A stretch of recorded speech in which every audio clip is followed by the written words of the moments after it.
ராஜநாராயணன் அவர்களினுடைய கோபல்ல கிராமம் என்ற நூல் குறித்து பேசுவதற்கு விருதுநகர் இந்து நாடார் செந்தில்குமார் நாடார் கல்லூரியினுடைய வேதியியல் துறையினுடைய இணை பேராசிரியர் முனைவர் சாமி ஐயா அவர்கள். ஐயா அவர்கள் வேதியியல் துறையில் பேராசிரியராக இருந்த பொழுதும் நிறைய நூல்களை ஏராளமான நூல்களை வாசித்திருக்கக்கூடியவர். பெருமாள் முருகன் நூல்களில் ரொம்ப பெரிய தீவிரமான வாசிப்பு அனுபவத்தை பெற்ற ஒருவர். தன் வீட்டையும் நிறைய நூல்கள் நிறைந்த ஒரு இடமாக வைத்திருக்கக்கூடியவர்.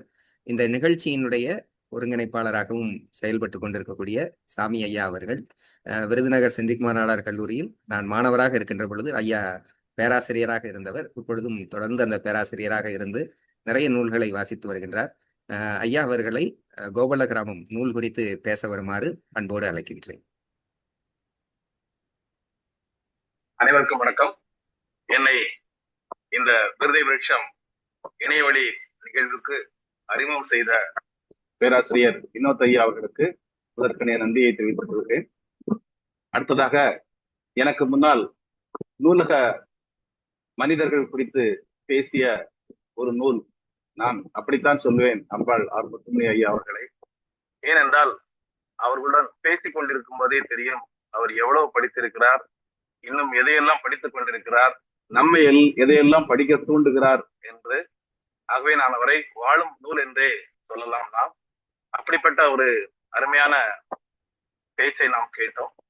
அவர் பேசும்போது நூலக மனிதர்களில் ஒரு விஷயத்தை குறிப்பிட்டிருந்தார். அதாவது ஒருத்தரால ஒரு புத்தகத்தை எத்தனை முறை தான் வாசிக்க முடியும் அப்படின்னு சொல்லி கேட்டாரு. அதுக்கு எடுத்துக்காட்டா இருக்கிற ஒரு ஆள் நானு.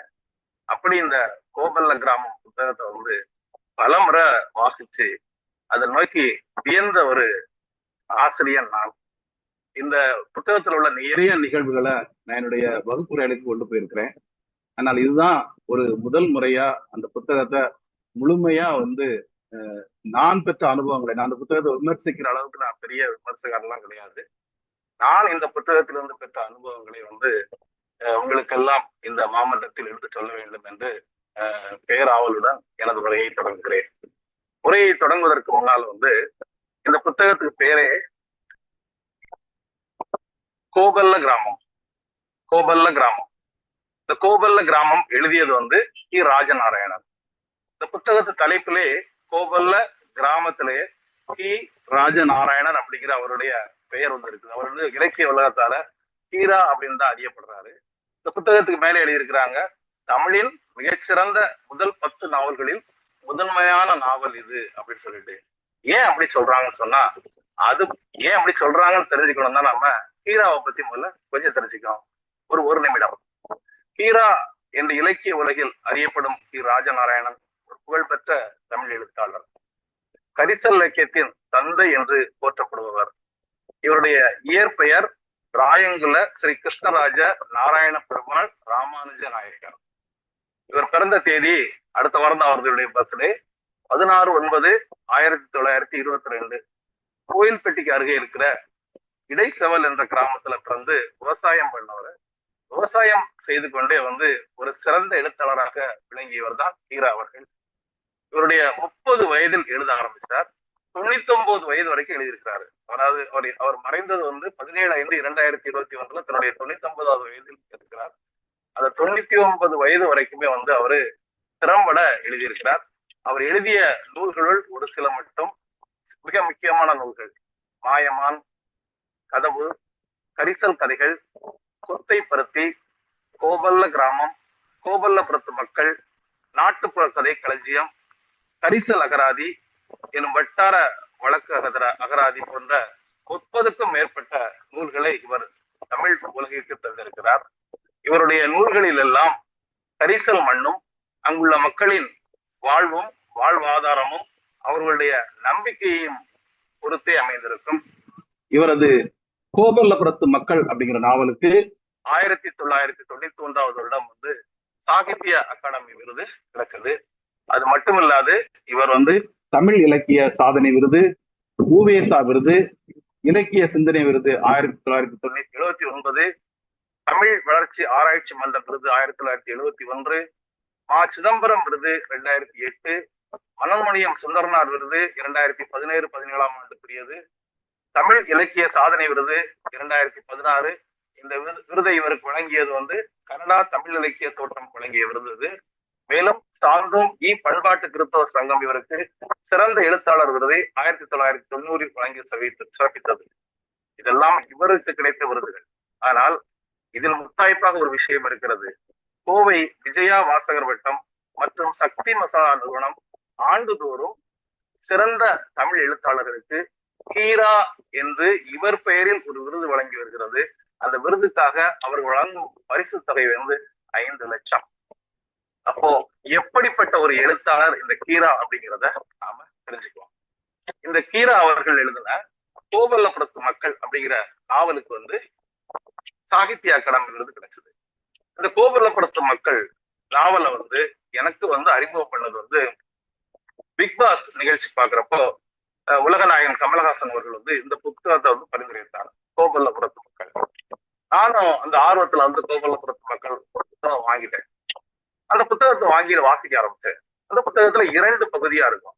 அதுல முதல் பகுதியை பாத்தீங்கன்னா நிறைய தெலுங்குல உள்ள வார்த்தைகள்லாம் வரும், தெலுங்கு கேரக்டர்லாம் இருக்கும். எனக்கு வந்து சரியாவே புரியல. அப்போ நான் வினோத் மாதிரி பேராசிரியர்கள் இதை பத்தி பேசினேன். கோவல்லபுரத்து மக்கள் வாங்கினேன் நானு. ஆனா அந்த கோவல்லபுரத்து மக்கள் எனக்கு அவ்வளவு தூரத்துக்கு புரியவில்லை அப்படின்னு சொல்லி சொன்னேன். அப்ப சொன்னாங்க, ஐயா கோவல்லபுரத்து மக்களும் கோவல்ல கிராமம் ஒரு புத்தகம் இருக்குது, இந்த 2ம் இரட்டை காப்பியங்கள் மாதிரி. அது எஸ்ராவே சொல்லியிருக்கிறார், 2 புத்தகம் இரட்டை காப்பியங்கள். நீங்க கோவல்ல கிராமம் முதல்ல படிங்க, அதுக்கப்புறமா கோவல்லபுரத்து மக்கள் வாசிங்க, உங்களுக்கு அது அருமையா புரியும் அப்படின்னு சொல்லி சொன்னாரு. இப்ப கூட ஐயா பேசும்போது சொன்னாரு, 2வது பகுதி தான் இருக்குது, அதை நான் படிக்கிறேன், அதுக்கப்புறம் முதல் பகுதி படிக்கிறேன்னு சொல்லி ஒரு வாசகர் சொன்னதை எஸ்ரா சொல்லியிருப்பாரு இல்லையா. அது போல நானு முதல்ல 2வது பாகம் படிச்சு அது புரியாது இருந்ததுனால மறுபடி இந்த 1வது பாகம் வாங்கி இந்த 1வது பாகத்தை நான் படிக்க ஆரம்பிச்சு அதுல என்ன சொல்றேன்னா, அதுல நாம் பெற்ற பரவசங்கள் வந்து ரொம்ப ரொம்ப ஏறாது. ஏன் அப்படி சொல்றேன் அப்படின்னு சொன்னா வந்து, இந்த புத்தகத்தை படிச்சப்பதான் தெரியுது, நாம் அனுபவிச்ச நிறைய விஷயங்களுக்கு இந்த புத்தகம் வந்து ஒரு ஆதாரமா இருந்திருக்கு அப்படிங்கிறத நாம தெரிஞ்சுக்கலாம். இப்ப நாம கதைக்குள்ள போவோம். நான் என்னால அது ஒரு 200 பக்கம் உள்ள ஒரு புத்தகம் தான். இதுல நிறைய கதைகள் போகுது. இது காப்பியம்னு சொல்றாங்கன்னா நம்மளுக்கே தெரிஞ்சிருக்கணும். இதுல உள்ள ஒவ்வொரு கதாபாத்திரங்களுக்கும் இந்த கதாபாத்திரங்களுக்கு ஏன் அந்த பெயர் வந்தது, அந்த கதாபாத்திரங்கள் என்னென்ன பண்றாங்க அப்படிங்கிறத பத்தி எல்லாம் வந்து விளக்கி இருக்கிறார்.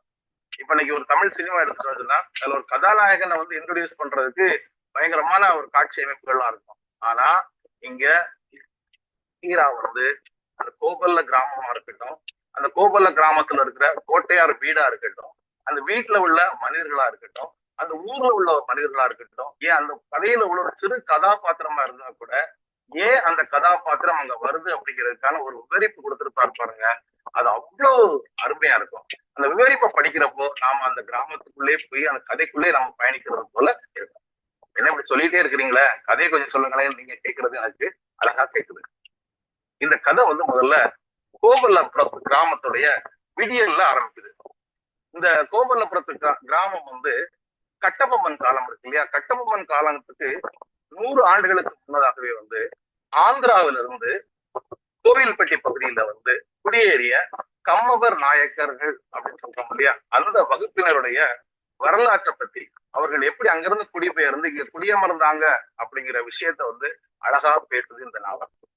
முதல் அத்தியாயத்துல வந்து கோவல்ல கிராமத்துல ஒரு காலை பொழுது எப்படி விடியுது, அதை நீங்க படிக்கணும், படிச்சாதான் தெரியும் எவ்வளவு அழகா ஒரு சேவல் கூடுறது, அந்த இரவு பொழுது முடிஞ்சு காலை பொழுது ஆரம்பிக்கிறப்போ அங்க என்னெல்லாம் நடக்குதோ அந்த விஷயத்தெல்லாம் அப்படியே கண்ணு முன்னால நடந்திருக்கிறாங்க.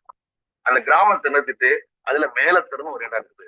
அந்த மேலத்தெருல கோட்டை வீடு அப்படின்னு சொல்லி ஒரு பெரிய மாடி வீடு இருக்குது. நம்ம கோட்டை வீடுன்னு உடனே பெருசா கோட்டை கட்டியிருப்பாங்களோ அப்படின்னு நினைக்க வேண்டியது இல்லை. ஒரு மாடி வீடு இருக்கும். அந்த மாடி வீடை சுத்தி கோட்டை கட்டியிருப்பாங்க. கோட்டைன்னா காம்பவுண்ட் சுவர் கட்டியிருப்பாங்க. அதனால அந்த வீட்டுக்கு பேரு கோட்டையார் வீடுன்னு சொல்லி பேரு. இந்த கோட்டையார் வீடு வந்து ஒரு காலத்துல வந்து ரொம்ப தாண்டியமா இருந்த வீடு. இப்பவும் அவங்க தாண்டியமா தான் இருக்கிறாங்க. ஆனா அந்த காலத்துல இருந்த அளவுக்கு இப்போ வசதி இல்லை. அந்த வசதி இல்லாட்டினா கூட அங்கதான் வந்து அந்த கிராமத்துல நடக்கிற, அந்த கிராமத்தை சுத்தி நடக்கிற வழக்கு பஞ்சாயத்து எல்லாமே தீர்த்து வைக்கிற ஒரு மையம் தான் அந்த வீடு அப்படிங்கிறத முதல்ல வந்து அறிமுகப்படுத்துறாரு. அந்த வீட்டுல பாத்தீங்கன்னு சொன்னா நாராயணப்ப நாயக்கர் இருக்கிறார். நாராயணப்ப நாயக்கருக்கு 2 மனைவிகள். முதல் மனைவி வந்து கொண்டம்மா, 2வது மனைவி வந்து ரங்கம்மா. இரண்டாவது மனைவிக்கு ஒரே ஒரு பெண் மகள் தான், அவள் பெயர் மங்கம்மா. இந்த முதல் மனைவிக்கு வந்து 7 ஆண் மகன்கள் இருக்கிறாங்க. அதுல மூத்தவர் பேர் தான் கோவிந்தப்ப நாயக்கர். இவர் தான் இப்போ குடும்பத்துக்கு தலைவர். அந்த ஊர்ல உள்ள பஞ்சாயத்துகள் எல்லாம் தீர்த்து வைக்கிறது இவர் தான். அவருடைய தம்பி வந்து கிருஷ்ணப்ப நாயக்கர். இந்த கிருஷ்ணப்ப நாயக்கர் வந்து விவசாயத்தை கவனிச்சுக்கிறாரு. அடுத்து 3வது தம்பி வந்து கோவப்ப நாயக்கர். இவர் வந்து அந்த வீட்டுல உள்ள பசு மாடுகள் எல்லாம் வந்து பாத்துக்கிறார். கோபல்ல கிராமம்னாலே பசுக்கள் நிறைந்த கிராமம்னு அர்த்தம். பசு மாடுகள் எல்லாம் கவனிச்சுக்கிறாரு. அடுத்து 4வது சகோதரர் வந்து ராமப்ப நாயக்கர். ஒரு அந்த ஆடு பராமரிக்கிற துறையை அவர் பார்க்கிறாரு. அடுத்தது வந்து தாசப்ப நாயக்கர். இந்த தாசப்ப நாயக்கருக்கு வேலை என்ன தெரியுமா? அந்த ஊர்ல நடக்கிற, அவங்க சொந்தக்காரங்க வீட்டுல நடக்கிற, பக்கத்து ஊர்ல நடக்கிற விசேஷங்களுக்கு போயிட்டு வரதான் இருக்கு வேலை. அங்க ஒரு கல்யாண வீடு, ஒரு சடங்கு வீடு, ஒரு திருஷ்டி வீடு, எதுக்குனாலும் இந்த கோட்டையார் வீட்டு சார்பா வந்து போறத இந்த தாசப்ப நாயக்கர் தான். இப்படி ஒரு சமுதாயம் இருந்திருக்கு பாருங்களேன். அடுத்ததான் வந்து சுந்தரப்ப நாயக்கர் வீடு. சுந்தரப்ப நாயக்கர், இந்த சுந்தரப்ப நாயக்கர் வந்து எரும மாடுகளை பார்த்துக்குவாரு. இவருக்கு விஸ்வாமித்திர அங்கையான ஒரு துணை பெயர் இருக்குது. அடுத்தது 7வதா இருக்கிறவர் கண்ணப்ப நாயக்கர். இவர் வந்து வீட்டுல செல்லப்பிள்ளை. எப்பவும் வீட்டுல இருக்கிறது இவர் மட்டும்தான் இருப்பாரு. இந்த மாதிரி ஒரு கூட்டு குடும்பம். இந்த கூட்டு குடும்பத்துல வந்து ஒரு பெரிய அம்மா இருக்கிறாங்க. அவங்களுக்கு பேரு மங்கத்தாயார் அம்மா. இந்த மங்கத்தாயார் அம்மாள் வந்து கோவிந்தப்ப நாயகருடைய குட்டி.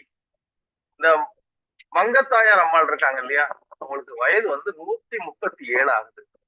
140 வயசுங்கிறப்போ எஸ்ரா சொல்லுவாங்க, ஒரு தலைமுறை அப்படின்னு சொன்னா 35 வயசுன்னு சொல்லுவாங்க. அப்போ அந்த அம்மா வந்து 4 தலைமுறைய பார்த்தவங்க. இப்படிப்பட்ட இந்த கிராமம் வந்து அழகான ஒரு காலை பொழுதுல விடியுது. இந்த கிராமத்துல அன்னைக்கு ஒரு நண்பகல் நேரத்துல கிராமத்து பக்கத்துல ஒரு பெண், அவ வந்து கமாலட்சி, ஆசாரி வகுப்பை சார்ந்த ஒரு பெண் வந்து வேக வேகமா வீட்டுல இருந்து வராங்க. அவ எப்படின்னு சொன்னா, அவளுடைய கணவனிடம் வந்து சண்டை விட்டுட்டு அவன் வீட்டுக்கு போறான். வேகமா நடந்து வர்றா. சரியான வெயில், நண்பகல். அவ நடந்து வர்ற அந்த சாலை பெயர் வந்து மங்கம்மா சாலை. இந்த மங்கம்மா சாலையில வர்றவ காதுல வந்து தடயம் போட்டிருக்கா. அந்த தடயம் தெரியக்கூடாது அப்படிங்கிறதுக்காக வேண்டி அவளுடைய சேலையை வந்து அது மேல மூடி மறைச்சிக்கிட்டு வாரா. அப்படி வந்துட்டு இருக்கும். அவளுக்கு வந்து தாகம் வந்து அதிகமா இருக்குது. அப்ப எங்கேயாவது தண்ணீர் கிடைச்சா தண்ணி குடிக்கணும்னு சொல்லி அந்த பெண் வந்து நினைக்கிறான். அப்படி நினைக்கிறப்ப சுத்தி சுத்தி பார்த்தா எங்கேயுமே தண்ணீர் இல்லை. அப்படி போயிட்டு இருக்கிறப்போ ஒரு தூரத்துல ஒரு இடத்துல வந்து கிளிகளுடைய கீச் குரல் கேட்குது. அதே இந்த அம்மா நினைக்கிறான்னு சொன்னா, அங்க போனா ஒரு சோலை இருக்கும், நாம அங்க நீரை வந்தலாம் நினைச்சிட்டு பாக்குறப்ப அந்த மங்கம்மா சாலை வந்து 2 ஒற்றையடி பாதையா பிரியுது. அப்ப இந்த ஒற்றையடி பாதையில போனா நம்ம அந்த கம்மாய்க்கு போயிடலாம் நினைச்சிட்டு இவன் நினைச்சிடறான். அந்த ஒற்றையடி பாதை வழியா போறான். அவன் நினைச்ச மாதிரியே அங்க ஒரு கம்மா இருந்துச்சு. அந்த கம்மால வந்து குளிர்ந்த தண்ணீர் நிறைந்து இருந்தது. உடனே இந்த அம்மா வந்து வேகமா அந்த தண்ணிக்குள்ள இறங்கி இவ தண்ணியை எடுத்து கையால எடுத்து குடிப்போமா, அப்படி வாயால மோந்து குடிப்போமா நினைச்சுக்கிட்டே வந்து நினைச்சானா, அவ தண்ணியை தன் மேல இறைச்சி வந்து தண்ணியை குளிர்ச்சிக்கிறான். அவளை ஒரு 2 கண்கள் வந்து கூர்ந்து கவனித்துக் கொண்டிருக்கிறது. அந்த 2 கண்கள் என்ன அப்படின்னு சொன்னா, கொஞ்சம் பக்கத்துல தூரத்துல வந்து ஒரு திருடன் நிற்கிறான். அவன் திருடனுடைய எண்ணம் என்னன்னு சொன்னா, அம்மாட்ட இருந்து எப்படியாவது அந்த தடயத்தை குடிக்கணும். அப்ப இவ தண்ணி எடுத்து குடிச்சு பாக்குறா. தண்ணீர் வந்து தேநீர் மாதிரி இருக்கு, தேன் மாதிரி இருக்கு, இனிக்குது. அவ்வளவு அருமையா தண்ணி அள்ளி குடிச்சிட்டு இருக்கிறப்போ அவன் வந்து கூப்பிடுறான், ஏமா பொண்ணே அப்படின்னு சொல்லி கூப்பிடுறான். இவன் என்ன செய்யறான், அவன் கூட்டிட்டு பக்கத்துலயே வந்துட்டான். பக்கத்துல வந்தோடனே இவன் அவனை வந்து ஒண்ணு விகாரமா நினைக்கவே இல்லை. அவன் திருட வர்றான் அப்படிங்கிற மாதிரிலாம் நினைக்காம, இங்க பாருங்க இந்த தண்ணி எவ்வளவு அழகா இருக்கு பாருங்க, இந்த தண்ணியில வந்து அவன் நாய்க்குட்டி கூட வளர்க்கலாம், அவ்வளவு அருமையான தண்ணி, தேன் மாதிரி இருக்கு அப்படின்னு சொல்லும் போது, அது இருக்கட்டும், நீ உன் கருத்துல உள்ள தடையத்தை போல அவுத்து விடு, எனக்கு அது வேணும் அப்படின்னு கேட்கலாம். அந்த உடனே அந்த பெண் வந்து கையில தண்ணி வச்சுட்டு அப்படியே நடுக்கிறான். கையெல்லாம் வந்து ஐயோ இவன் திருடனதான் இருந்திருக்கான், திருட்டு போயிடலாம் இருக்கா. சுத்தி சுத்தி பாக்குறான், சுத்தி யாருமே இல்லை. அந்த திருடன் வந்து இவ்வளவு நினைச்சிடறான், அவசரப்படுத்துறான். பொண்ணே சீக்கிரமா கொடு, காதல் உள்ள அவுத்து கொடு அப்படின்னு சொல்லி கேட்டுட்டு இருக்கும் போதே அவன் என்ன செய்யறான்னு சொன்னா வந்து, வேற யாராவது வந்துடக்கூடாது அப்படின்னு சொல்லிட்டு பயந்துட்டு என்ன செய்யறாங்கன்னா, அந்த பொம்பளைய தண்ணிகளை பிடிச்சு அமைக்கிறான். தண்ணிகளை பிடிச்சு அமைக்கிட்டு அவ காதுல உள்ள தடயத்தை 2 அறுத்து அவளுடைய மடியில வச்சுக்கிறான். இந்த மடியில வச்சுட்டு அவன் அவளுடைய தலைய பிடிச்சி தண்ணிக்குள்ள அமர்த்துறப்போ 2 சம்பவம் நடக்குது. ஒண்ணு என்னன்னு சொன்னா, அந்த பெண் வந்து அவனுடைய கால் கட்டை விரல வந்து நல்லா கடிச்சுக்கிட்டான். இன்னொரு பக்கம் பாத்தீங்கன்னு சொன்னா அந்த பக்கத்துல வந்து ஒரு மாட்டு வண்டி ஜல் ஜல் ஜல் ஜல் சொல்லி அந்த குளத்தை நோக்கி வருது. இவனுக்கு என்ன செய்யன்னு தெரியல. அந்த கடிச்ச பொண்ணை விட்டா அவன் மேல வந்துருவா, அங்க இருந்து வந்தாலும் பாத்துக்குருவான்னு சொல்லிட்டு இவன் நினைச்சிடான். அந்த பெண்ணை வந்து இன்னும் அழுத்தமா தண்ணியில அமுத்துறப்போ அந்த பெண் வந்து அப்படியே மூச்சு திணறி செத்து போயிடுறா. அவருடைய வாய்க்குள்ளால இவனுடைய கால் கட்ட வரும். இந்த விஷயத்த சொன்ன உடனே உங்களுக்கு ஞாபகம் வரும், ஐயோ இதுதான் எங்க ஊர்ல ஒரு சினிமா படத்துல வந்துருக்கு அப்படின்னு சொல்லிட்டு. இந்த சினிமா படம் வேற வந்து கிடையாது, முதல் மரியாதை அப்படிங்கிற சினிமா. இந்த முதல் மரியாதைங்கிற சினிமாவில வந்து சாமி எனக்கு ஒரு உண்மை தெரிஞ்சாகணும் சாமின்னு சொல்லி ஒரு காட்சி வரும். அந்த காட்சியில வந்து ஒரு ஒரு ஆள் வந்து என்ன பண்ணுவாங்கன்னா ஒரு கால் கட்ட வரல வச்சுக்கிட்டு அந்த சிவாஜி அப்படிங்கிறவர்கிட்ட வந்து பஞ்சாயத்து பண்றக்காக கேட்பேன், எனக்கு இந்த உண்மை தெரிஞ்சாகணும்னு சொல்லிட்டு. அந்த காட்சி வந்து இந்த கதையில இருந்து எடுக்கப்பட்டதுதான். அந்த படம் வந்தது 1983 84 வந்திருக்கும். இந்த கதை எழுதப்பட்டது வந்து 1976 வந்து. சூப்பரா இருக்கு அந்த சீன். அதாவது அவன் கால் கட்டவரில் அமுக்கி வச்சிருப்பான், அமுக்கிட்டு அவன் தண்ணிக்குள்ள நிற்பான். இப்ப அந்த வண்டியில வர்றது யாருன்னு சொன்னா கோட்டை வீட்டை சார்ந்த 2வது பெரியவர் கிருஷ்ணப்ப நாயக்கர் தான் வந்து அந்த வண்டியில வருவாரு. அவர் வந்து எங்கேயோ போயிட்டு வராரு, வடக்கு ரொம்ப தூரம் போயிட்டு வராரு. அப்ப இந்த வண்டி பைதா இருக்கு இல்லையா, ஆரக்கால் இருக்கு இல்லையா, ஆரக்கால் வந்து ஆரங்கள் வந்து ரொம்ப வெயில் அதிகமா இருந்தனால விரிவடையும். அந்த விரிவடைகிற ஆத்துறதுக்காக வேண்டி அவர் அந்த குளத்துக்குள்ள வந்து வண்டியை கொண்டு இறக்குறாரு. மாடுகளும் தண்ணீர் குடிக்கணும். அப்படி அவர் இறக்குறப்போ அந்த வண்டி வந்து கரெக்டா வந்து சகதியில மாட்டுது. அப்போ அவர் இவனை பாக்குறாரு. இவன் என்ன செய்யறாலும் அமைதியா நிக்கிறான். இவன் காலுக்குள்ள அந்த பொண்ணு இருக்குது, அந்த பொண்ணு வாய்க்குள்ள இவன் கால் கட்ட வரல் இருக்குது. இந்த நேரத்துல வந்து அவர் கேட்கிறாரு, என்னப்பா அப்படின்னு சொல்லி கேட்கிறப்போ இவன் சொல்றான், ஐயா நீர் தடுப்பு, அதான் தண்ணிக்குள்ள இறங்கி நிக்கிறேன் அப்படின்னு சொன்னோடனே அவர் வந்து எதுவுமே கண்டுக்கிடுவார். கண்டுக்கிடாம அவருடைய ஆரக்காலுக்கு அவர் தண்ணியை ஊத்துறப்போ அந்த பக்கம் இன்னொருத்தர் வராரு. அவன் ஒரு ஒல்லியான தேகம், கட்டையான ஒரு ஆள். கட்டையான ஒரு ஆள் வந்துட்டு கிருஷ்ணப்ப நாயக்கரை பார்த்து, ஐயா ஐயா ஒரு ஒத்த பொம்பளை காதுல தகாயம் போட்டுட்டு இந்த வழியா வந்தாளான்னு கேட்க. அதுக்கப்புறம் தான் வந்து கிருஷ்ணப்ப நாயருக்கு சந்தேகம் வருது. இந்த ஆளு தெற்க இருந்து வர்றான், நம்ம வடக்க இருந்து வர்றோம், இருக்கிறது ஒரே சாலைதான். அப்போ இந்த திருட்டு பயிருக்கு இந்த விஷயம் நிச்சயமா தெரிஞ்சிருக்கு சொல்லிட்டு வந்து அவனை பாக்குறாரு. அவன் எதுவுமே தெரியாத மாதிரி நிக்கிறான். உடனே இரியா நம்ம தேடுவோம், நீ வண்டி கொஞ்சம் ஆரக்கால பிடி, நம்ம என்ன செய்வோம்னா வண்டியை வெளியே விட்டுட்டு உன்னுடைய மனைவியை தேடுவோம் அப்படின்னு சொல்லிட்டு என்ன விஷயம்னு கேட்கிறாரு கிருஷ்ணப்ப நாயக்கர்.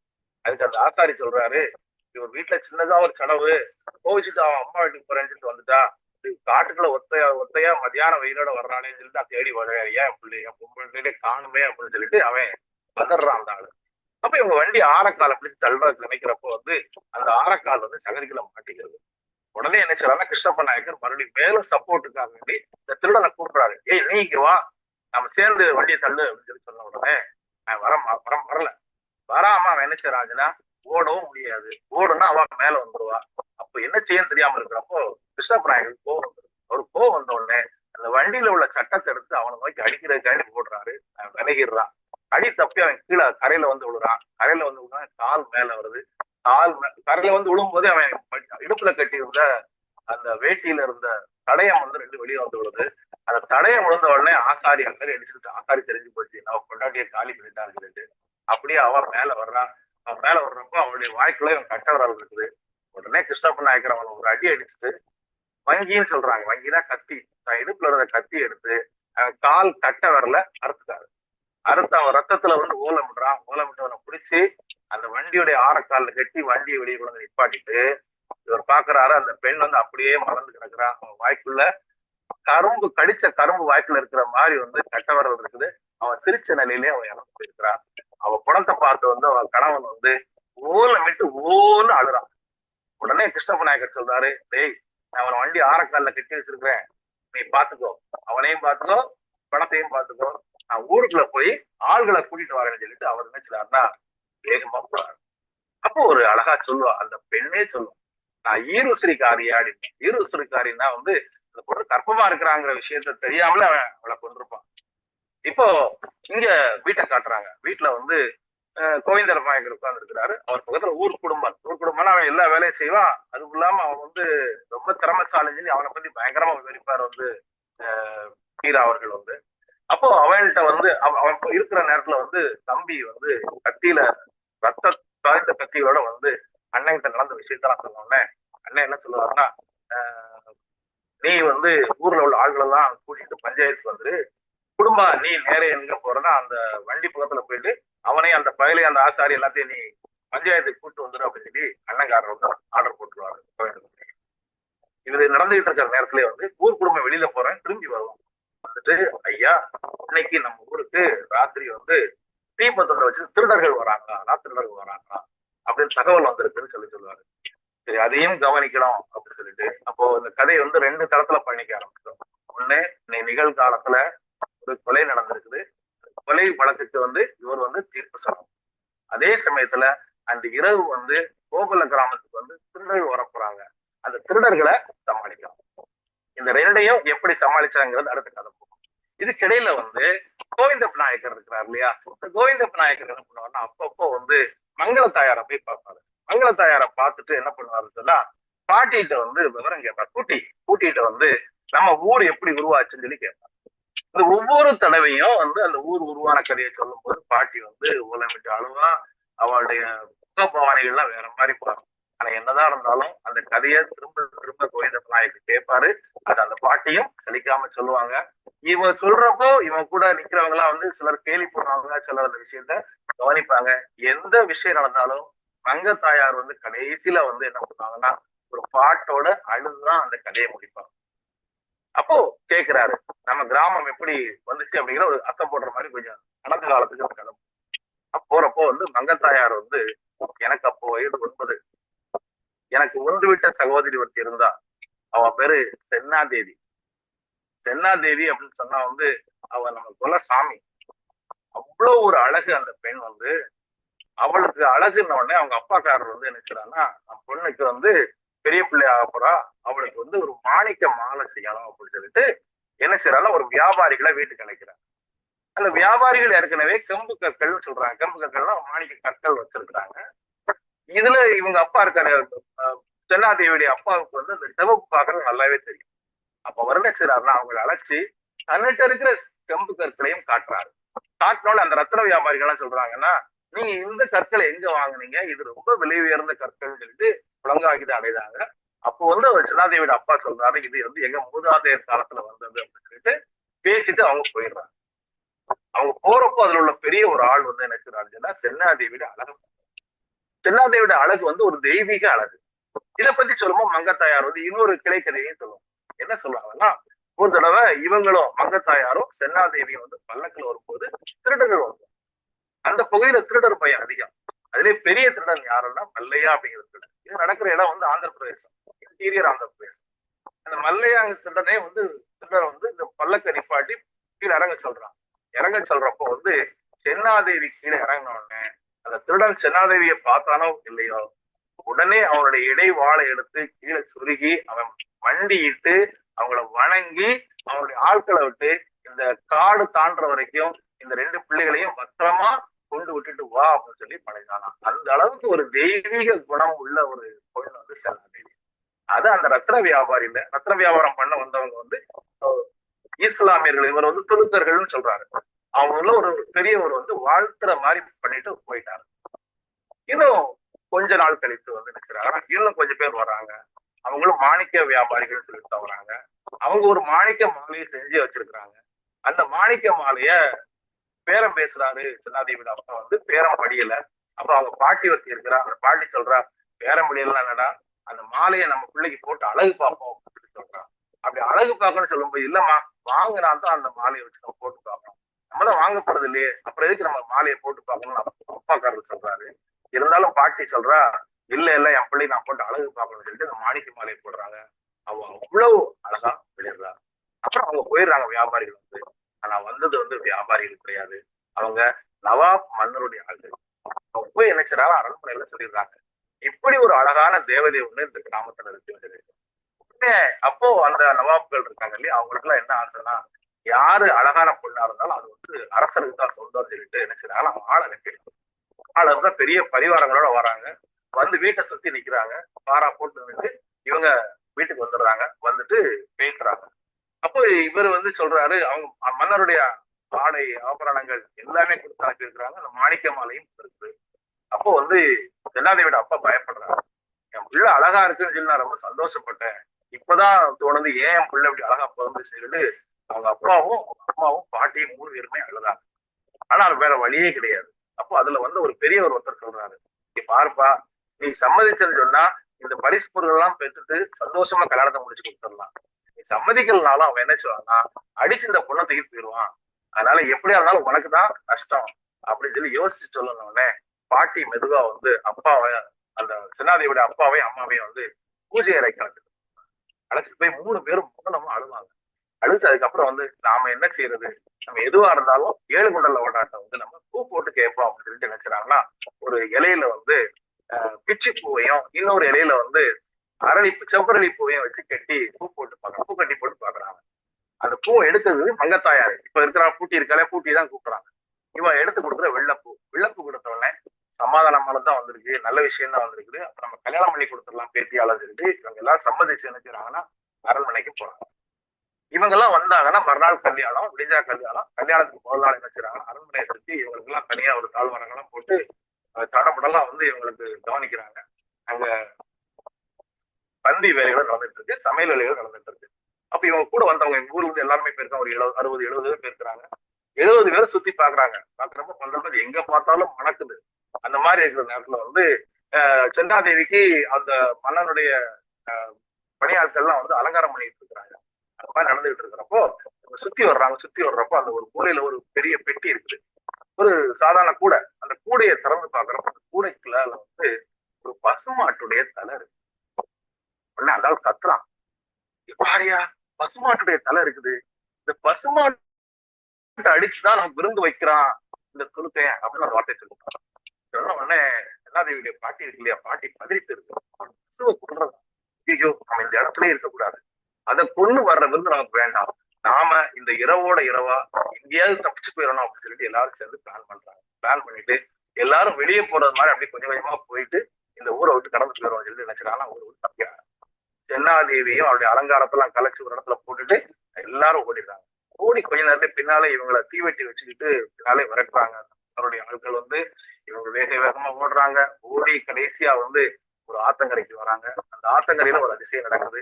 என்ன அப்படின்னு சொன்னா, அங்க இருந்து ஒரு அரச மரம் வளைஞ்சு இவங்களை தூக்கி அந்த கரையில கொண்டு போகுது. அப்புறம் அந்த கரையில இருந்து இவங்க போய் இன்னொரு கோயில்ல தங்கம் போடுறாங்க.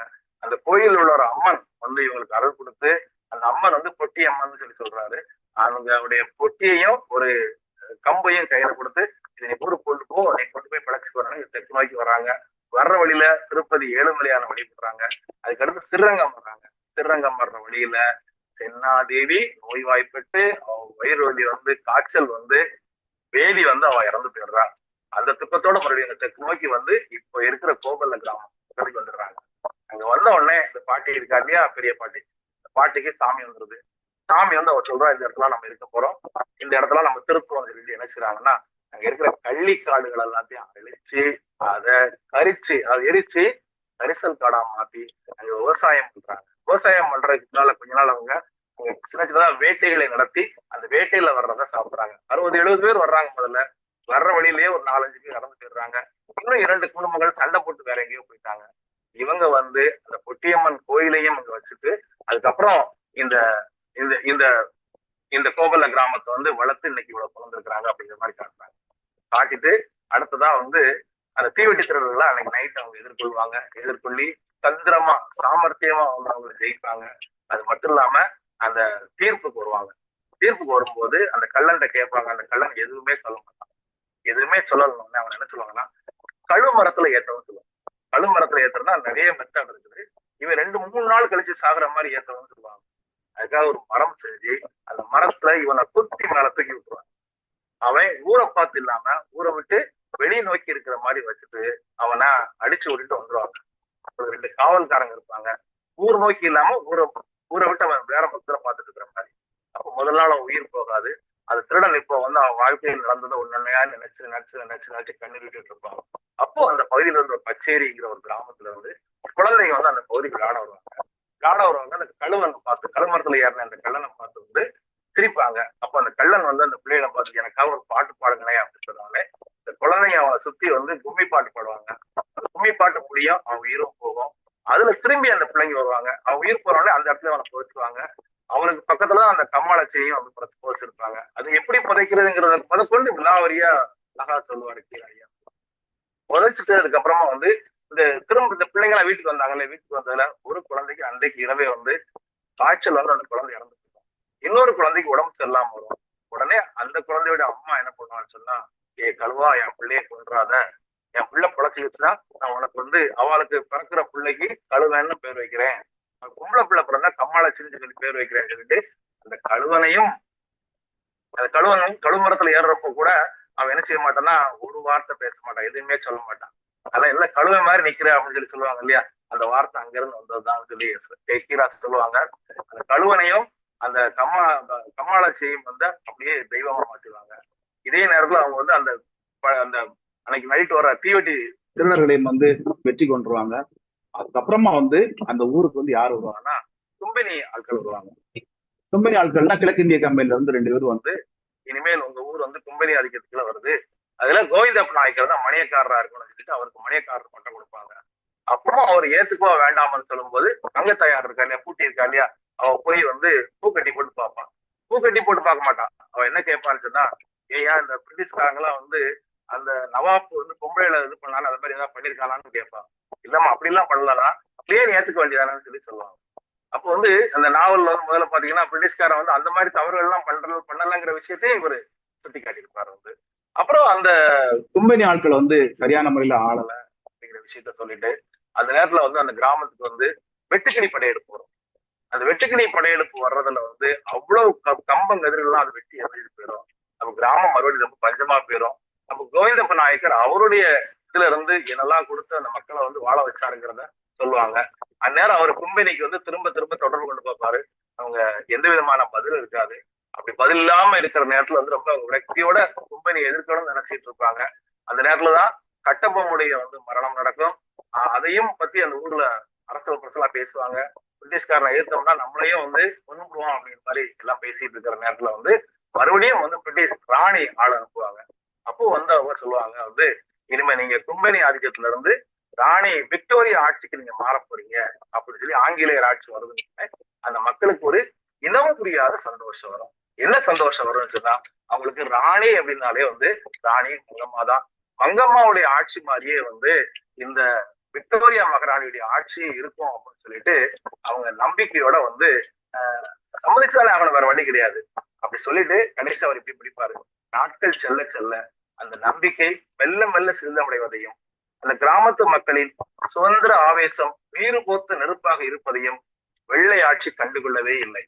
நிலவிய அப்போதைய அமைதி வரும் ஒரு புயலுக்கு முன்னுள்ளது என்பதை அறியவில்லை யாரும் என்று முடிகிறது.